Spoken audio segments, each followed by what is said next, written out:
Bonjour, you cheese-eating surrender monkeys! This is indeed a disturbing universe.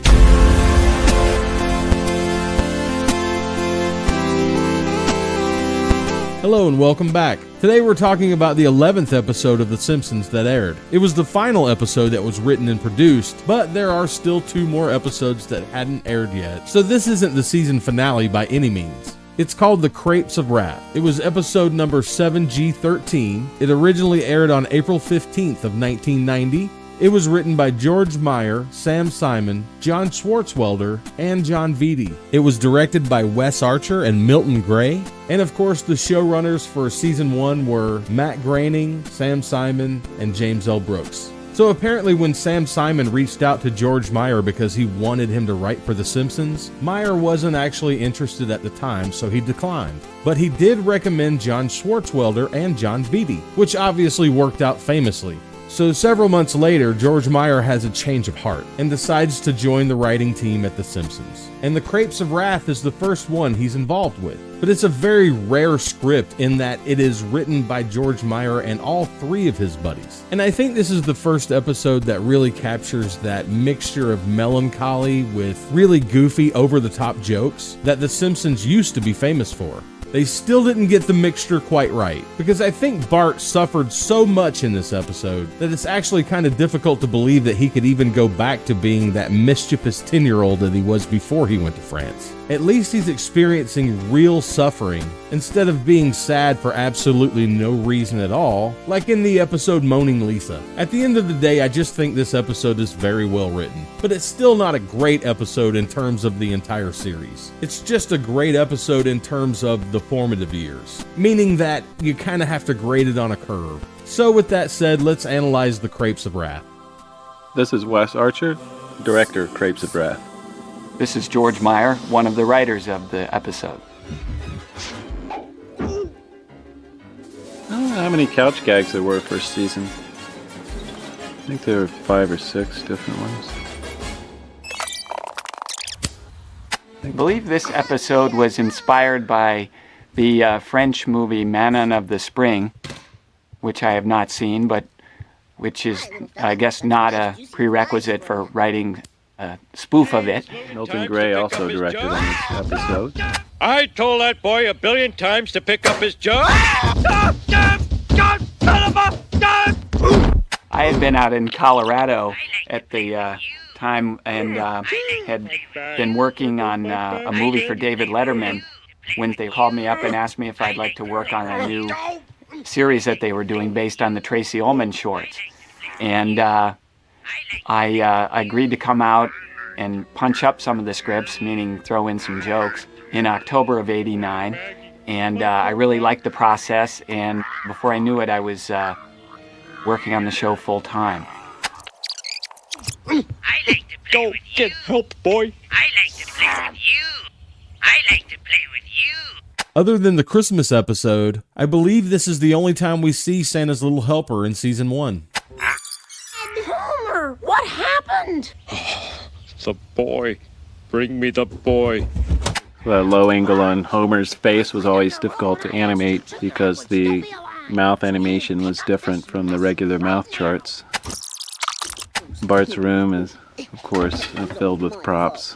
Yeah, as writers, we never really gave too much thought to how complicated the props would be, but the animators were tormented by that. A cherry bomb. I thought I blew all you guys up. Yeah, what does a cherry bomb look like?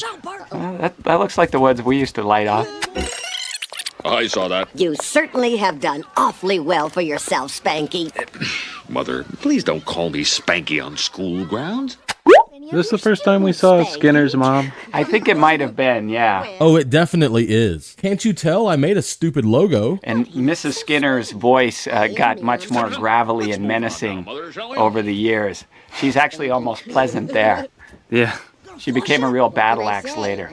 She's almost like a storybook lady there. And here's a clip of Agnes from a future episode, just to back up what George is saying about her. You can pick out any picture you want to take home with you. Okay. That one. No! You can't have that one! That's a coconut cake. I think I need to make a stop at the little girl's room. Okay, Mother. This way. So long, sucker.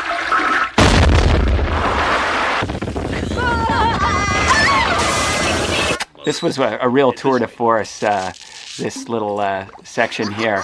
This is what I realized what you could really get away with in animation. The way she blasts off the toilet is just a thing of beauty. It's always fun drawing restrooms. We have transcended incorrigible. I don't think suspension or expulsion will do the trick. I think it behooves us all to consider deportation. This was a nice scene to animate. There's nothing going on. Yeah, I was going to say, this actually is one of the longest and talkiest scenes, I think, in Simpsons history. We would never really do a scene like that these days. Both the writers and the audience, I think, have a much shorter attention span. But the whole point of this sequence was to just get Bart sent to this foreign exchange program in France. And it plays itself out in its slow, languorous way. Still really establishing the relationship between Bart and Skinner. Yeah, and the fact that a lot Homer... of viewers hadn't really seen it, a lot of it. Right. And Homer's remaining prone on the couch while the fate of his son is being discussed, I thought, was kind of a harbinger of the way his parental duties would be carried out later on. Let me explain. Our elementary school participates in a foreign exchange program. Now, normally a student is selected on the basis of academic excellence or intelligence, but in Bart's case, I'm prepared to make a big exception. Naturally, he'd be staying in France, in a lovely chateau in the heart of the wine country. He kind of produces that picture from some mysterious pocket, cartoon style. Yeah, we can't quite harken back to the old Warner Brothers pull it out of thin air, but we can have characters pull things out of pants pockets and coat pockets that, would never conceivably be carried around there. So you could still get by with a bit of a cheat. We also were trying to figure out which country this foreign exchange student should come from who was swapped for Bart. And we came up with Albania just because we hadn't seen a lot of uses of it, and also because John Belushi was Albanian and we liked him. But again, we knew almost nothing about the country and couldn't even think of a good name for the kid. So we named him, his last name is Hoxha, which I still don't know how to pronounce. And that happened to be the last name of the president of Albania at the time. Is Albania still a country? I believe it is. Well, Bart seems very enthusiastic about the idea. Yes! Yeah, baby! Oh, way to go! Bon voyage, boy!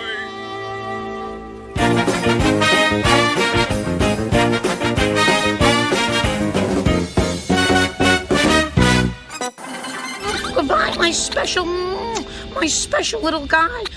My special little guy is one of the sweet terms of endearment that Marge uses, and I think it's really a nice thing to see. Yeah, she's used that quite a bit, I think, now. Didn't you keep using that after subsequent shows? Yeah. Springfield Airport. There are a lot of background designs for this show. Nascru is pest. Dat memorin mali patu dialo. Elemo det memorin moli pertu. Pertoni me duet meskua. I believe that's real Albanian, and we started early on trying to get the actual language, if we could, at Sam Simon's instigation. He was really big on research and getting things right, and I'll always be grateful to him for that. Yeah, we had to research a certain airport in France for that shot and for these shots. Birds in the trees seem to la la la la la la la la la ooh la la. These are, of course, all taken from famous paintings. Yeah, it was a good thing that we started to do references to things just in a throwaway sense. You have the Maurice Chevalier song, Louise in there, and the paintings. All day through. And the national flag is a two-headed eagle on a red field. Give me the old stars and stripes. And the main export is furious political thought. Political what? That was sort of our process, too, just looking through the almanac and finding out a few facts about this country. Canadian Airlines, flight number 2 to Toronto Springfield is now arriving. I love that logo on the plane. Wait. You may find life here at the Chateau hard. But if you shut up and do exactly what we say, the time will pass more quickly. He's right, you know. Well, okay, sir. I think that's the longest nose in Simpson character design I was going to history. say, yeah, that's a pretty wild one.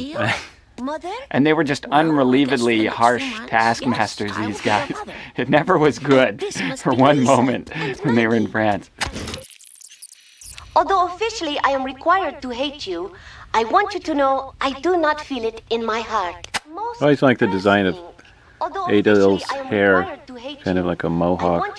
Yeah, and the acting on Adil was also really good. He had his kind of shifty eyes and darting glances, and he's clearly up to something. How can you defend a country where 5% of the people control 95% of the wealth? I'm defending a country where people can think and act and worship any way they want. Cannot. Can too. Cannot. Can too. Please, kids, stop fighting. Yeah, there's always a dinner scene in these old shows where they're eating mush. Yeah, it's really hard to get specific food items. You know, a lot of times you can tell if it's a pork chop or something like that, but the rest of it just tends to look like little piles of goop. A great thing about animation is that you can have a story like this, which is pretty sprawling, and just tell it in quick elliptical terms, and it's plausible. Yeah, when you think about it, it's such a ridiculous story. Well, to switch kids on an average sitcom and have it work would be a real task for the writers. Yeah, it's one of the advantages of cartoons. Can I have something to go with my turnip? Quiet! When you work like a man, we will feed you like one. Now go to sleep.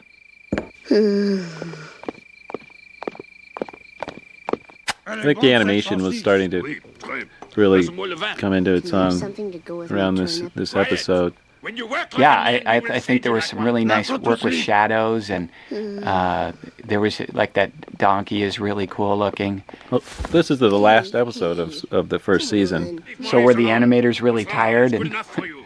trying to give it one last big flourish? Yeah, we were all behind schedule. It looks really solid, though. Look at you. The gone is the floaty kind of movement from the first few episodes.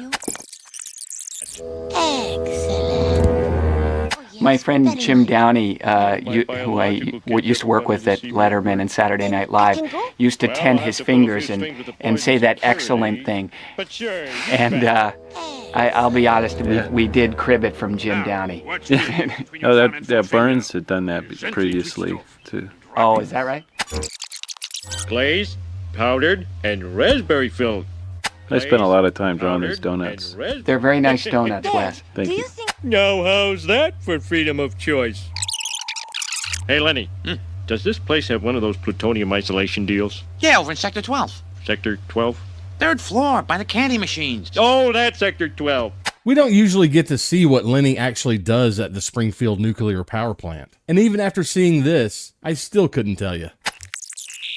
The nuclear plant tends to not have many people around, and at night it seems to just close down entirely, which is not the case with most nuclear plants, I would say. The pillow talk scenes like this one were kind of encouraged by Jim Brooks, and I think they were a really good thing to use for exposition and also just for kind of intimacy and sweetness. At the time, fax machines seemed kind of magical to us. Yeah, that was sort of an old-fashioned radio and fax machine there. Tried to get a lot of acting here, the thought process of Bart. Yeah, this was really the first time I really felt emotion for one of the characters in the show. I just thought that Bart's situation was so dire, and Nancy's performance was really good, and just the way he's rendered really tugs at your heartstrings. Yeah, they're like the ripped clothes and shadow. With a little extra line under the eye to make him tired. Yeah, at the time, I have to admit that all of that subtlety was eluding me. I was just so blown away by the idea I was working on a cartoon show. But like that little halo behind the candle, I know how hard that is to get right now. As I recall, the idea for this scheme of César and Ugolin came from a real-life scandal in which small amounts of antifreeze were found in wine. I don't think the people put it in there intentionally. So if you search for the Austrian diethylene glycol wine scandal of 1985, you'll find that those people actually did put the antifreeze in the wine intentionally. And my best advice to you is don't ever drink any amount of antifreeze. There is no safe amount to consume. Just saying. The idea that good French vintners would be pouring large quantities of antifreeze into their bottles was silly, but we thought it was kind of funny. Yeah, but it's got antifreeze in there. Drink it! Oh.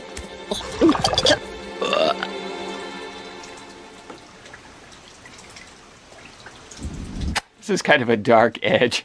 Yeah. They're perhaps going to blind a small child. Oh. Oh, Bart! That's a really nice effect there, that running ink.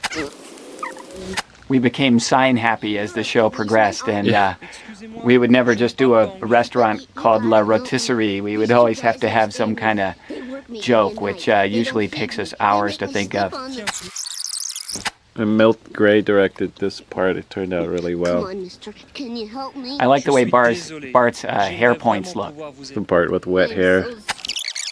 Here I've listened to nothing but French for the past 2 mois. Et je ne sais pas un mot. Eh? Mais je parle français maintenant. Incroyable! I buy it. I hope you do too. Bart seemed to forget his French over the years. It didn't really come up that much after this. Oh, once he moves back to America.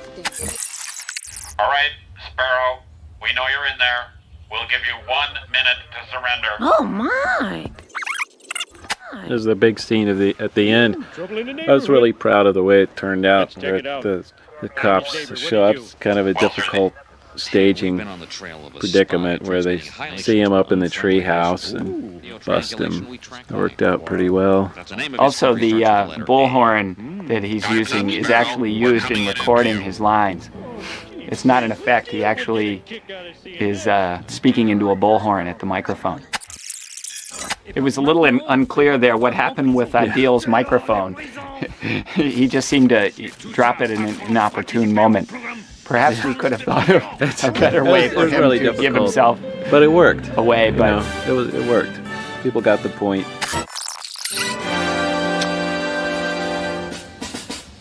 There's that crazy logo again. Yeah, that's from the Albanian flag. I hope this experience will not sour you on the student exchange program. I like that line. It's a subtle line, but I thought it was really funny.